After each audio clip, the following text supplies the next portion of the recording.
जो पेपर में बार बार प्रश्न पूछे जाते हैं, रिपीट करते हैं। तो आइए दोस्तों देखते हैं टॉप 25 क्वेश्चन। दोस्तों सभी प्रश्न महत्वपूर्ण है, सभी प्रश्नों को ध्यान से देखेंगे और याद करते हुए चलेंगे दोस्तों। और आप कमेंट करके भी दोस्तों बताएंगे इन 25 प्रश्नों में से आपके कितने प्रश्न सही हुए। तो देखिए दोस्तों, पहला प्रश्न है, मोस्ट इंपॉर्टेंट प्रश्न है, बार बार पूछा जाने वाला प्रश्न है दोस्तों, निम्नलिखित में से कौन सा विटामिन गर्म करने पर नष्ट हो जाता है?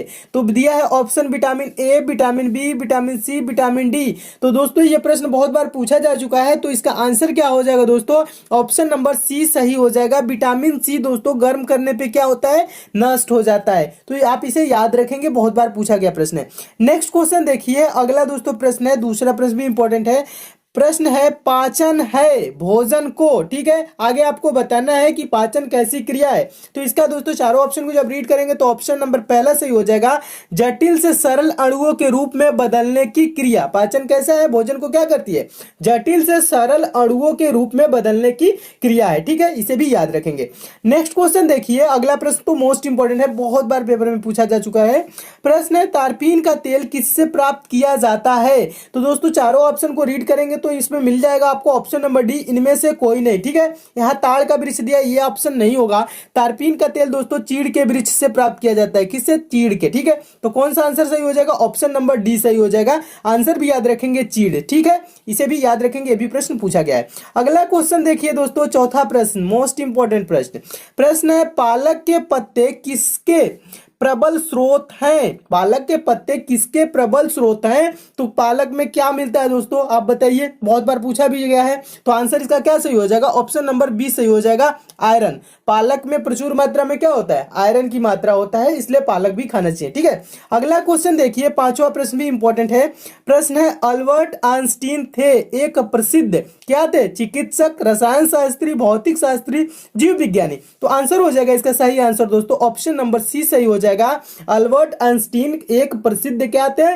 भौतिक शास्त्री थे, इसे भी याद रखेंगे। अगला क्वेश्चन देखिए, मोस्ट इंपॉर्टेंट प्रश्न, इसे आप जरूर याद रखेंगे, बार बार पूछा जाने वाला प्रश्न है, मुख्यतः निम्न गैस ग्लोबल वार्मिंग के लिए जिम्मेदार है। कौन गैस ग्लोबल वार्मिंग के लिए जिम्मेदार है? तो आंसर हो जाएगा ऑप्शन नंबर ए सही हो जाएगा, कार्बन डाइऑक्साइड ग्लोबल वार्मिंग के लिए जिम्मेदार गैस है, इसे भी याद रखेंगे। नेक्स्ट क्वेश्चन देखिए, सातवां प्रश्न भी महत्वपूर्ण प्रश्न है, निम्न यंत्र में से विद्युत धारा का मापन करते हैं। विद्युत धारा का मापन किससे किया जाता है दोस्तों? अमीटर से किया जाता है। अमीटर किस ऑप्शन में है? तो ऑप्शन नंबर डी में है। आपका ऑप्शन नंबर डी दोस्तों क्या हो जाएगा? सही हो जाएगा। तो इसे भी क्या करेंगे? याद रखेंगे। ये सब प्रश्न दोस्तों बार बार पूछे जाते हैं, इसलिए इन प्रश्नों को जरूर याद रखेंगे। अगला क्वेश्चन देखिए, मोस्ट इंपॉर्टेंट प्रश्न है, साहित्य में नोबेल पुरस्कार पाने वाले प्रथम भारतीय थे। प्रथम भारतीय कौन थे दोस्तों जो जिनको साहित्य का नोबेल पुरस्कार मिला था? तो उनका दोस्तों नाम क्या हो जाएगा? ऑप्शन नंबर बी सही हो जाएगा, रविंद्रनाथ टैगोर जी थे जो साहित्य में नोबेल पुरस्कार पाने वाले प्रथम भारतीय थे। इनका नाम भी दोस्तों याद रखेंगे। और ये प्रश्न क्या है दोस्तों? ये प्रश्न मोस्ट इंपॉर्टेंट है, हजारों बार पूछा जा चुका है, इसलिए आप इस प्रश्न का आंसर जरूर याद रखेंगे।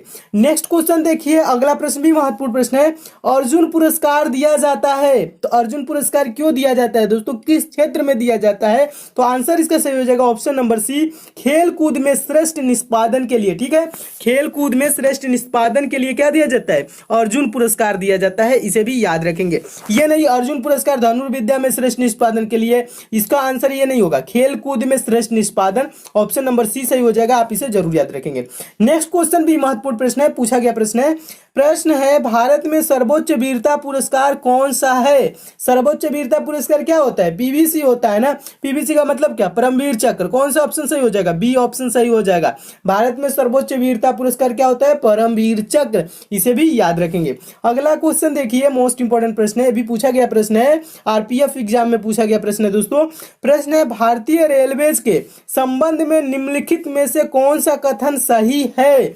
कौन सा कथन सही है? पहला कथन है, यह परिवहन की सबसे सस्ती विधि है। पहला कथन सही है। दूसरा कथन देखते हैं, कमाई का मुख्य स्रोत माल परिवहन है। तो यह भी सही है। जो मालगाड़ी जो आती है ना दोस्तों, उससे कमाई का क्या होता है? मुख्य स्रोत, ज्यादा इनकम होती है रेलवे को, ठीक है, इसे भी याद रखेंगे। तीसरा प्रश्न, तीसरा ऑप्शन क्या कह रहा है, यह भारत में सबसे बड़ा नियोजक है, तो ये भी सही है। तो इसका आंसर क्या हो जाएगा, उपरोक्त सभी। तो कौन सा आंसर सही हो जाएगा, ऑप्शन नंबर डी सही हो जाएगा, उपरोक्त सभी सही है। ठीक है, इसे भी याद रखेंगे। नेक्स्ट क्वेश्चन देखिए दोस्तों, अगला प्रश्न मोस्ट इंपॉर्टेंट प्रश्न, बार बार पूछा जाने वाला प्रश्न, बहुत बार पूछा जा चुका है ये प्रश्न। प्रश्न क्या कह रहा है, दिल्ली का लाल किला किसने बनवाया था। तो दोस्तों उनका नाम क्या है, शाहजहां। दिल्ली का लाल किला किसने बनवाया था, तो शाहजहां ने बनवाया था। इससे एक और प्रश्न पूछा जाता है, आगरा का लाल किला किसने बनवाया। लाल किला दो जगह है, दिल्ली में भी आगरा में भी। आगरा का दोस्तों लाल किला किसने बनवाया, तो अकबर ने बनवाया। ठीक है, और यह प्रश्न क्या कर रहा है, दिल्ली का लाल किला किसने बनवाया, तो शाहजहां ने बनवाया। आगरा का किसने बनवाया, तो अकबर। अ से आगरा होता है ना, आ से आगरा, अ से अकबर। ठीक है, ये चीज याद रखेंगे। और दिल्ली का याद रखेंगे शाहजहां ने। ठीक है, ये प्रश्न दोनों बार बार पूछे जाते हैं दोस्तों, दोनों प्रश्नों को आप जरूर याद रखेंगे। नेक्स्ट क्वेश्चन देखिए, 13वां प्रश्न भी मोस्ट इंपॉर्टेंट है। इस प्रश्न का आंसर बहुत से स्टूडेंट गलत कर देते हैं। क्यों गलत करते हैं मैं आपको बता रहा हूं। प्रश्न कह रहा है, प्रश्न को ध्यान से पढ़िएगा। प्रश्न कह रहा है, निम्नलिखित राज्य समूहों में से कौन सा समूह सबसे बड़ा चाय उत्पादक है। सबसे बड़ा क्या, चाय उत्पादक है।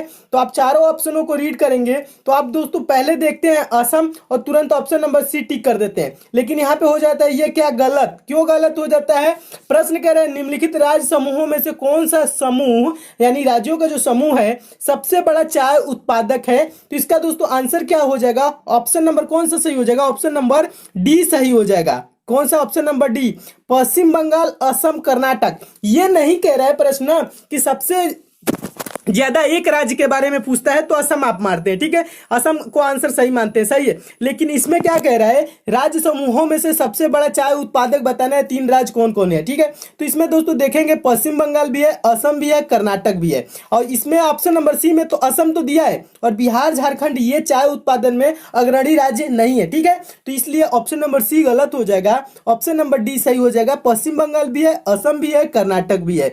तो आप याद रखेंगे ऑप्शन नंबर डी, ये प्रश्न आए तो। नेक्स्ट क्वेश्चन देखिए, अगला प्रश्न है 14वां प्रश्न भी महत्वपूर्ण प्रश्न है। प्रश्न है, पूंजी बाजार में दीर्घावधि निधि प्राप्त की जा सकती है या तो कुछ संस्थाओं से उधार लेकर, या इसके बाद क्या जो हो जाएगा दोस्तों, या ऑप्शन नंबर तब सी सही हो जाएगा, प्रतिभूतियां जारी करके। प्रश्न क्या कह रहा है, पूंजी बाजार में दीर्घावधि निधि प्राप्त की जा सकती है या तो कुछ संस्थाओं से उधार लेकर या प्रतिभूतियां जारी करके। इसे भी याद रखेंगे, पूछा गया प्रश्न है। नेक्स्ट क्वेश्चन देखिए, अगला प्रश्न मोस्ट इंपॉर्टेंट, बार बार पूछा जाने वाला प्रश्न है। प्रश्न है, कपास उगाने के लिए निम्नलिखित में से कौन सी मिट्टी उपयुक्त है। कपास उगाने के लिए कौन सी मिट्टी उपयुक्त मानी जाती है, कपास उगाने के लिए दोस्तों काली मिट्टी उपयुक्त मानी जाती है। तो आप इसे याद कैसे रखेंगे, क से कपास और क से काली मिट्टी। ठीक है, बस इतना थोड़ा सा दोस्तों एक दूसरे से रिलेट करके याद रखेंगे ना, तो इन सब प्रश्नों का आंसर आपको ज्यादा टाइम तक याद रखेंगे, और पेपर में भी आपको दिखेगा तो तुरंत आंसर टिक कर लेंगे। ठीक है, कपास उगाने के लिए निम्नलिखित में से कौन सी मिट्टी उपयुक्त मानी जाती है, काली मिट्टी। कैसे याद रखेंगे दोस्तों, तो याद रखने का तरीका है क से कपास और क से काली मिट्टी। ठीक है, बस इतना याद रखेंगे, आपको याद हो जाएगा। नेक्स्ट क्वेश्चन देखिए दोस्तों, 16वां प्रश्न देखिए दोस्तों, 16वां प्रश्न भी महत्वपूर्ण प्रश्न है। प्रश्न है, निम्नलिखित में से ग्राम पंचायत की आय का स्रोत कौन सा नहीं है। संपत्ति कर है, भवन कर है, भूमि कर है, वाहन कर है। तो दोस्तों इसका आंसर क्या सही हो जाएगा, चारों ऑप्शनों को जब अच्छे से जब पढ़ेंगे तो इसका दोस्तों आंसर हो जाएगा ऑप्शन नंबर ए सही हो जाएगा। संपत्ति कर ग्राम पंचायत के आय का स्रोत नहीं है। ऑप्शन नंबर कौन सा सही हो जाएगा, ए सही हो जाएगा। 17वां प्रश्न देखिए, ये भी महत्वपूर्ण प्रश्न है, ये भी पूछा गया प्रश्न है, वीडियो एग्जाम में पूछा गया प्रश्न है। प्रश्न है दोस्तों, एक व्यक्ति ग्राम पंचायत की सदस्यता के लिए चुनाव लड़ना चाहता है, उसकी उम्र कितनी होनी चाहिए। ग्राम पंचायत के लिए चुनाव, सदस्यता के लिए चुनाव लड़ना चाहता है तो उसकी उम्र कितनी होनी चाहिए दोस्तों, तो 18 वर्ष नहीं, कौन सा हो जाएगा, ऑप्शन नंबर सी सही हो जाएगा, 21 वर्ष या इससे ऊपर। ठीक है, 21 वर्ष या इससे ऊपर ग्राम पंचायत की सदस्य का चुनाव लड़ने के लिए आयु होना चाहिए। अब दोस्तों इससे 3-4 और प्रश्न बनते हैं। कौन कौन से प्रश्न बनते हैं, प्रश्न बनता है कि लोकसभा की सदस्यता के लिए कितनी वर्ष आयु है। ठीक है, लोकसभा के लिए दोस्तों 25 वर्ष। एक और प्रश्न बनता है दोस्तों, विधानसभा के लिए कितनी आयु होनी चाहिए, न्यूनतम आयु पूछ रहे, ठीक है, कि विधानसभा के लिए न्यूनतम आयु कितनी होनी चाहिए, उसके लिए भी 25 वर्ष है, लोकसभा के लिए भी 25 वर्ष है। और एक और प्रश्न बनता है, जो चौथा प्रश्न बनता है वो क्या होता है, राज्यसभा के लिए दोस्तों पूछा जाता है, राज्यसभा के लिए आयु कितनी होनी चाहिए, तो राज्यसभा के लिए दोस्तों 30 वर्ष न्यूनतम आयु है, ठीक है। तो इन चारों प्रश्नों को जरूर याद रखेंगे, इससे एक दो प्रश्न आपको पेपर में जरूर मिल जाएंगे। अगला प्रश्न देखिए दोस्तों, 18वां प्रश्न है, 18वां प्रश्न भी इंपॉर्टेंट है। प्रश्न है, राजा भोज निम्नलिखित में से किस राजवंश से संबंधित थे। तो दोस्तों राजा भोज का नाम तो आपको पता ही होगा, बचपन से सुनते आ रहे होंगे। राजा भोज जो थे वो परमार राजवंश से संबंधित थे। ऑप्शन नंबर कौन सा सही हो जाएगा, बी सही हो जाएगा, इसे भी याद रखेंगे। नेक्स्ट क्वेश्चन देखिए दोस्तों, 19वां प्रश्न है, महत्वपूर्ण प्रश्न भी है। प्रश्न है, वर्ष 1857 में मेरठ में प्रथम सिपाही विद्रोह की आग किस दिन भड़की। क्या प्रश्न कह रहे हैं, ध्यान से पढ़िए। कह रहा है वर्ष 1857 में मेरठ में प्रथम सिपाही विद्रोह की आग किस दिन भड़की, तो 10 मई को भड़की थी, 10 मई 1857। ऑप्शन नंबर कौन सा सही हो जाएगा, ए सही हो जाएगा, इसे भी याद रखेंगे। नेक्स्ट क्वेश्चन देखिए, अगला प्रश्न भी महत्वपूर्ण प्रश्न है, पूछा गया प्रश्न है। प्रश्न क्या है दोस्तों, महात्मा गांधी की हत्या नाथूराम गोडसे ने निम्नलिखित में से किस दिन किया था, किस दिन किया था, तो आंसर हो जाएगा दोस्तों ऑप्शन नंबर डी, 30 जनवरी 1948। कौन सा दिन था, 30 जनवरी सन 1948, इसे भी याद रखेंगे, ये भी पूछा गया प्रश्न है। नेक्स्ट क्वेश्चन देखिए, 21वां प्रश्न, मोस्ट इंपॉर्टेंट प्रश्न।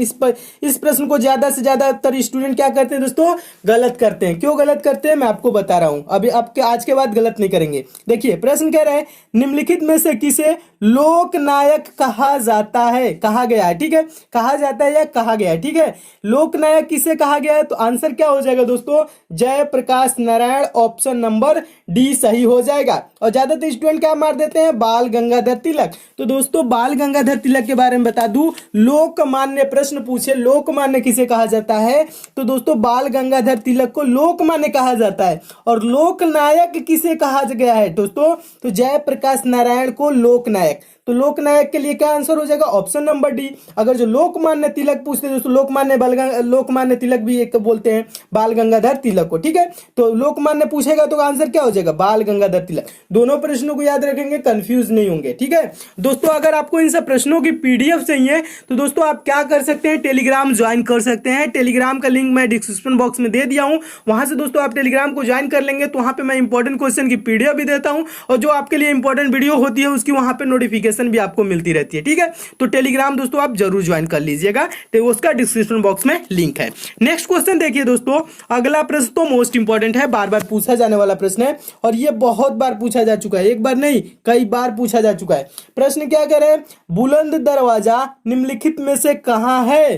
तो दोस्तों आपको पता होगा बुलंद दरवाजा फतेहपुर सीकरी में। कहां है दोस्तों बुलंद दरवाजा, फतेहपुर सीकरी में बुलंद दरवाजा है। आप इस प्रश्न को दोस्तों याद रखेंगे, और यह प्रश्न क्या है दोस्तों, यह प्रश्न है मोस्ट इंपॉर्टेंट, क्योंकि यह बहुत बार पेपर में पूछा जा चुका है। 23वां प्रश्न देखिए, ये भी इंपॉर्टेंट है। प्रश्न है, जातक पवित्र ग्रंथ है, तो किसकी दोस्तों पवित्र ग्रंथ है, जातक किसकी है, तो इसका क्या हो जाएगा आंसर, ऑप्शन नंबर सी सही हो जाएगा, बौद्धों के। जातक पवित्र ग्रंथ किसकी है, बौद्धों के पवित्र ग्रंथ है जातक, इसे भी याद रखेंगे। नेक्स्ट क्वेश्चन देखिए, 24 नंबर प्रश्न है दोस्तों। प्रश्न कह रहा है, सुएज नौ परिवहन नहर भूमध्य सागर को किसके साथ जोड़ता है। प्रश्न क्या करे, सुएज नौ परिवहन नहर भूमध्य सागर को किसके साथ जोड़ता है, तो दोस्तों आंसर हो जाएगा भूमध्य सागर को लाल सागर के साथ जोड़ता है। ऑप्शन नंबर कौन सा सही हो जाएगा, डी सही हो जाएगा, इसे भी याद रखेंगे। 25वां प्रश्न वेरी वेरी इंपॉर्टेंट, बहुत ही महत्वपूर्ण प्रश्न, बहुत बार पूछा जा चुका है प्रश्न है। प्रश्न है, अनुच्छेद 370 का संबंध किस राज्य के विशेष प्रावधान से है, तो अनुच्छेद 370 जम्मू कश्मीर राज्य के विशेष प्रावधान से है। ऑप्शन नंबर सी सही हो जाएगा। दोस्तों आप इस प्रश्न को जरूर याद रखेंगे, बहुत बार पूछा जा चुका है। तो दोस्तों ये रहे आपके टॉप 25 क्वेश्चन दोस्तों, जो बार बार